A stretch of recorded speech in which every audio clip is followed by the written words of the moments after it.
Halo pemirsa, jumpa lagi di acara spesial program Cokro TV bersama saya Nong Darul Mahmada. Sekarang ini kita berada di bulan April.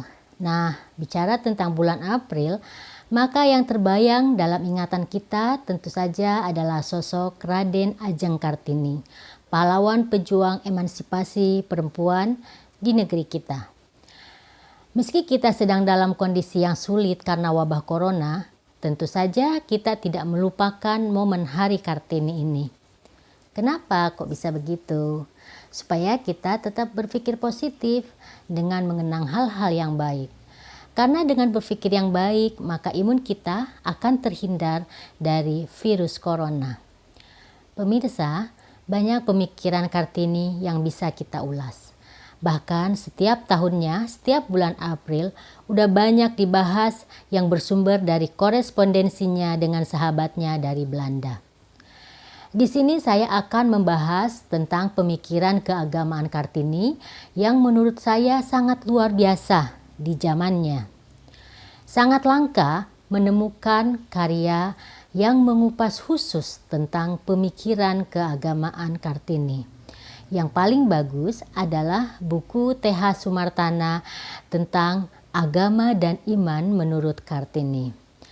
Ketika saya membaca buku ini, saya merasa terwakili dan sangat terinspirasi dari pergolakan hidupnya yang ia ungkapkan lewat surat-suratnya. Tentang Tuhan, surga, takdir, dan bagaimana cara ia berislam. Di tengah kesepiannya dalam pingitan, pandangan-pandangan dia tentang tema-tema keagamaan itu begitu mendalam. Kartini melakoni dan memahami Islam tidak taken for granted. Baginya, berislam haruslah masuk akal dan sesuai dengan pemikiran. Ia mengakui kalau keislaman yang ia anut adalah semacam turunan dari nenek moyangnya. Pada umumnya orang beragama, ia juga tidak pernah diberikan kesempatan untuk memilih agama apa yang ia kehendaki, sehingga doktrin dan ritual diwariskan begitu saja. Pergolakan Kartini tentang keislaman begitu dahsyat sehingga sesuatu yang menurutnya tak dia pahami, dia tinggalkan. Dia lebih mengedepankan hal-hal yang masuk akal, hal yang bersifat substantif dibanding formalitas, tapi tak dia mengerti. Kata Kartini, jadi kami putuskanlah untuk tidak berpuasa dan melakukan hal-hal lain yang dahulu kami kerjakan tanpa berpikir. Dan yang kami pikir sekarang ini tak dapat kami kerjakan.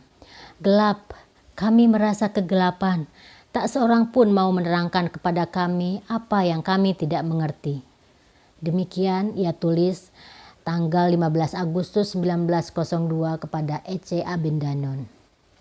Pemirsa, sikap keislaman seperti itu tak membuat Kartini meninggalkan agamanya.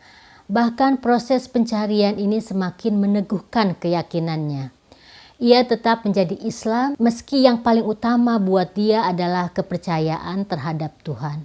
Meski ia diperlakukan tidak adil karena posisinya sebagai perempuan, namun pandangan dia tentang Tuhan sangat positif.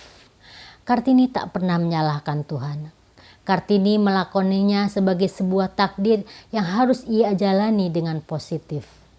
Bagi Kartini, takdir itu bukan fatalisme atau penyerahan diri sehingga kehilangan kepercayaan diri, hanya pasrah dan menerima kondisi ini. Takdir menurutnya bisa mewujud menjadi suatu upaya dan usaha terus-menerus tentang tugas yang diberikan Tuhan untuk meningkatkan diri dan melakukan hal yang terbaik. Ia terus-menerus berproses dan mencari. Makanya tak heran, meski dia dikungkung, namun pemikiran-pemikiran cerdas tetap keluar deras melalui tulisan-tulisannya.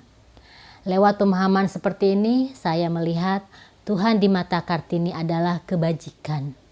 Tuhan hidup dan hadir dalam hati dan jiwa manusia.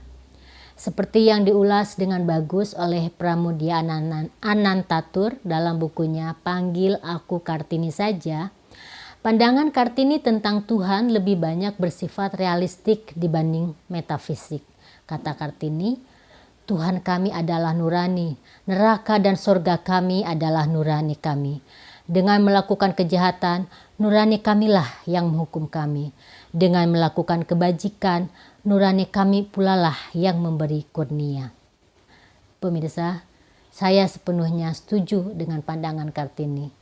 Buat saya, surga dan neraka ada di dunia, di diri kita.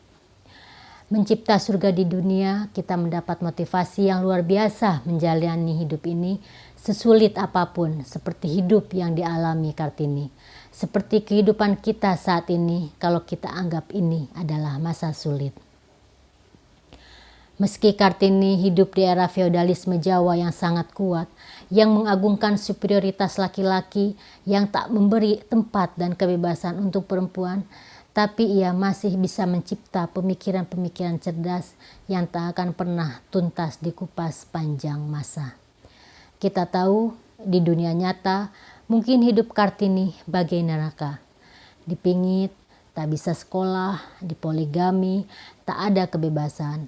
Namun di dunia ide dan cita-cita, Kartini telah menemukan surganya. Begitu juga dengan kita saat ini. Meski kita sekarang di rumah saja karena untuk memutus peredaran virus corona, tapi kita bisa melakukan banyak hal yang positif dan produktif, khususnya kegiatan bersama keluarga. Nikmatilah momen saat-saat sekarang ini. Demikian sedikit pembahasan saya tentang pemikiran Kartini. Jangan lupa tetap jaga kesehatan dan kebersihan, tetap di rumah saja, istirahat yang cukup, tetap produktif dan kreatif, dan kalau keluar rumah jangan lupa pakai masker, cuci tangan yang bersih, dan jaga jarak. Semoga wabah corona ini cepat kita lewati. Sekian dari saya, Nong Darul Mahmada. Terima kasih.